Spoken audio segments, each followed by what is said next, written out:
মাহিনী লতিফিয়া এনামিয়া মহিলা মাদ্রাসার ক্রীড়া সাংস্কৃতিক প্রতিযোগিতা ও পুরস্কার বিতরণ। শিরোনাম শুনছিলেন, এবার বিস্তারিত। আপনারা দেখছেন এসপিটিভি, দেশ ও মানুষের কল্যাণে। কুমিল্লার নাঙ্গলকোটের রায়কোট উত্তর ইউনিয়নের মাহিনী লতিফিয়া এনামিয়া মহিলা দাখিল মাদ্রাসার বার্ষিক ক্রীড়া সাংস্কৃতিক প্রতিযোগিতা ও পুরস্কার বিতরণী অনুষ্ঠান মঙ্গলবার দুপুরে মাদ্রাসা মিলনায়তনে অনুষ্ঠিত হয়েছে। অনুষ্ঠান শুরুতে আগত অতিথিবৃন্দকে ফুলেল শুভেচ্ছা জানানো হয়। অনুষ্ঠানে বিশিষ্ট শিক্ষানুরাগী মাওলানা ইয়াসিন মজুমদার ভেন্ডারের সভাপতিত্বে প্রধান অতিথির বক্তব্য রাখেন সমাজসেবক কাজী শাহ আলম।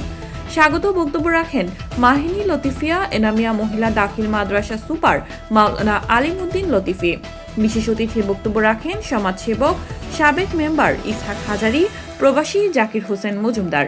এছাড়া উপস্থিত ছিলেন মাস্টার আমির হোসেন মজুমদার, প্রবাসী রবিউল আলম, শামসুল আলম, ইমরান হোসেন, আবু তাহের, সুমন মিয়া, মিজানুর রহমান, ইকবাল হোসেন, আব্দুল কাদের শিপন, লিয়াকত হোসেন লিটন, হাসমত ইমাম, রবিউল হক, ফারুক খন্দকার, শাহ আলম হাজারী, কাউসার আলম, মাদ্রাসা সহ সুপার মাওলানা শাহ জালাল, মৌলভী কুতুবুদ্দিন, গিয়াসউদ্দিন, সহকারী শিক্ষক মুজিবুল হক, মনজুমা আক্তার, সেলিম মিয়া, তৌহিদুল ইসলাম, ইবতেদায়ী প্রধান আমানুল্লাহ শিক্ষক, সাইফুল ইসলাম, মুর্শিদা আক্তার, রশিদ আহমদ ফুরকান, সাইফুল ইসলাম, মাসুদ হোসেন, বিল্লাল হোসেন, নীলফা আক্তার, নাসরিন আক্তার। অনুষ্ঠান শেষে বার্ষিক ক্রীড়া সাংস্কৃতিক প্রতিযোগিতায় অংশগ্রহণকারী ও প্রতি ক্লাসে 1 থেকে 3য় স্থান অর্জনকারী সকলের মাঝে পুরস্কার তুলে দেন অতিথিবৃন্দ। অনুষ্ঠানে সকলের মঙ্গল কামনায় দোয়া মুনাজাত করা হয়। মুনাজাত পরিচালনা করেন মাদ্রাসা সুপার মাওলানা আলিমউদ্দিন লতিফি। 2025 সালে 24 সালে পড়ালেখা করে যারা 25 সালে ক্লাস উত্তীর্ণ হয়েছে, 1, 2, 3 মেধা তালিকা যারা উত্তীর্ণ হয়েছে তাদেরকে পুরস্কৃত করব। ইতিমধ্যে আমাদের শিক্ষা প্রতিষ্ঠানের শ্রেণী অনুযায়ী বাৎসরিক ক্রীড়া যারা অংশগ্রহণ করে প্রথম, দ্বিতীয়, তৃতীয় স্থান লাভ করেছে তাদেরকেও আমরা আজকে অতিথির মাধ্যমে পুরস্কার তাদের হাতে আমরা তুলে দেব।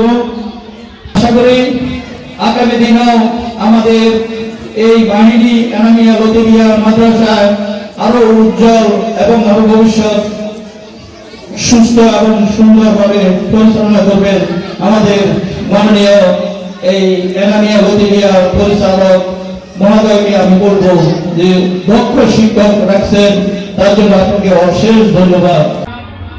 যে সুন্দর একটা পরিবেশ এই লতিফিয়া মাদ্রাসার মাঠে আজকে অনুষ্ঠিত হতে যাচ্ছে। আমি সর্বপ্রথম আজকের এই পরিবেশের জন্য আমাদের শিক্ষক মন্ডলী এবং আমাদের মাদ্রাসার প্রতিষ্ঠাতা হুজুর জনাব সাহেব আজমল ইসলাম অধিকারী সাহেব এবং আমাদের মাদ্রাসার সুপার জনাব আলিমউদ্দিন সাহেবকে আমি অভিনন্দন জানাই। আপনারা জানেন এই জায়গাটা ছিল একটা বাজারঘাট কৌশিকঘাট, ঠিক না? কিন্তু আজকে বাজারঘাট কৌশিকঘাটের মধ্যে এত সুন্দর একটা বাগান, এত সুন্দর প্রতিষ্ঠান, এই যে মসজিদ, ইনশাআল্লাহ আগামী হয়তো 1 বছরের মধ্যে আমরা 4তলা বিল্ডিং দেখতে পাবো। আমরা কি কোনোদিন কল্পনা করছি? দোয়া করে যাদের অকারণ পরিশ্রমের কারণে আজকে আমরা এই অবস্থা দেখেছি, আল্লাহ যেন তাদেরকে যারা আমাদের থেকে অতীত হয়ে গেছে তাদেরকে আল্লাহ যেন মাফ করে দেন, তাদেরকে যেন আল্লাহ বেহেশত নসিব করেন। 2001 সাল থেকে আমাদের এই প্রতিষ্ঠান শুরু। তিলে অনেক কষ্ট করে, অনেক পরিশ্রম করে এই গ্রামের মানুষ, এই মাদ্রাসার শিক্ষকবৃন্দ আজকে এই প্রতিষ্ঠানের অবস্থা আসছে। আগামী দিনে যেন আজকের থেকে আরো উন্নতি হতে পারে, আরো সুন্দর হতে পারে, এই আশাটা আপনাদেরকে চাই। তার জন্য কি লাগবে? আজকে আমাদের এলাকাবাসীর সহযোগিতা লাগবে, আমাদের বড় ব্যক্তিবর্গের সহযোগিতা লাগবে, আমাদের রাজনৈতিক নেতৃত্বের সহযোগিতা লাগবে, শিক্ষকদের সহযোগিতা লাগবে, শিক্ষকদের পরিশ্রম লাগবে। সবাই সহযোগিতার মূলে হলো আজকের এই প্রতিষ্ঠা। বিভাগে আনন্দ করে মুসলিম যারা তারা আজকের যে শাস্তি হয়েছে এটা দিয়ে আনন্দ ভোগ করে। আর যারা অমুসলিম তারা গান বাজনা মোবাইলে বিভিন্ন ছবি দিয়ে আনন্দ ভোগ করে। আচ্ছা বলেন তো কোনটা ভালো? আজকেরটা ভালো না যেটা গান বাজনা দিয়ে চলে সেটা ভালো?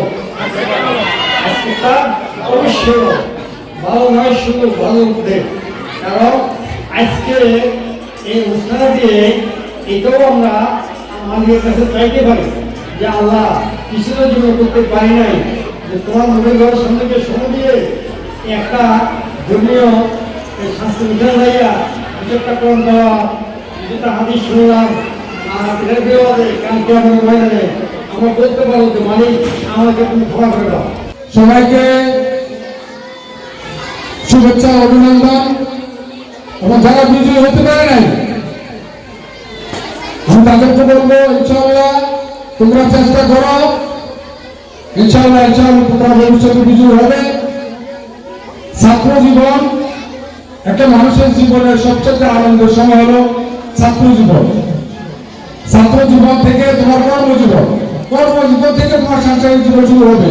এই ছাত্র জীবন থেকে তুমি যদি ভালোভাবে লেখাপড়া করো তাহলে তোমার ভবিষ্যতে তুমি কি করবে, তোমার ভবিষ্যৎ জীবনটা কিভাবে যাবে, এখান থেকে কিন্তু নির্ধারণ হয়ে যায়। তো কাজেই তোমরা চেষ্টা করবে, তোমরা যদি ভালো রেজাল্ট করতে পারো সবচেয়ে খুশি হবে তোমাদের গার্ডিয়ান, তোমার মা বাবা। তোমার মা বাবা তোমার কাছ থেকে এর চেয়ে বেশি কিছু চায় না, চায় তুমি একটু ভালো রেজাল্ট করো। তো সেই হিসাবে তোমরা ভালোভাবে লেখাপড়া করবে। আমি মনে করি বর্তমান সময়ে যারা স্টুডেন্ট তারা ভাগ্যবান, কারণ তারা আমরা এক সময় যখন ছোটবেলা আমরা লেখাপড়া করছি, আমরা প্রথমত অবস্থা কিন্তু আমাদের ইলেকট্রিসিটি ছিল না, বিদ্যুৎ ছিল না। তোমাদের এখন বিদ্যুৎ আছে, তোমাদের হাতে মোবাইল আছে, যখন তোমরা ইচ্ছা করলে মোবাইল থেকে নেটের মাধ্যমে অনেক জ্ঞান অর্জন করতে পারো।